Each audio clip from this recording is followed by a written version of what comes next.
First one is the dislocations. Okay, dislocation creep, or we can say the power law of creep. This is the second name. What occurs in the metals at a moderate to the high stress. So this is happening in metals. Okay, and what is their efficiency, that is of moderate to the high stress. Sorry, at what stresses they are having. So it would be occurring when the stress value is moderate to high value. There's no, if they are having a moderate to the high value, then only we can see this phenomenon. Mechanism: the dislocation moves through the crystal structures under the stress.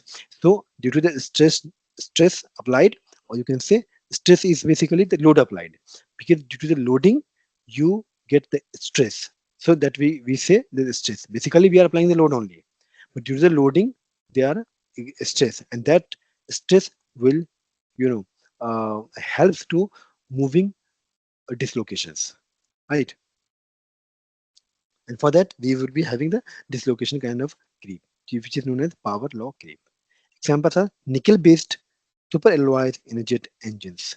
So nickel based, I have already we have already taught, we have already seen what is a nickel based super alloys. Okay, what are their efficiencies, what are their advantages, what are their disadvantages, and how they are costly or not, and that all we have already seen, okay, in a previous unit. So nickel based super alloys in the jet engine is example of what dislocation creep.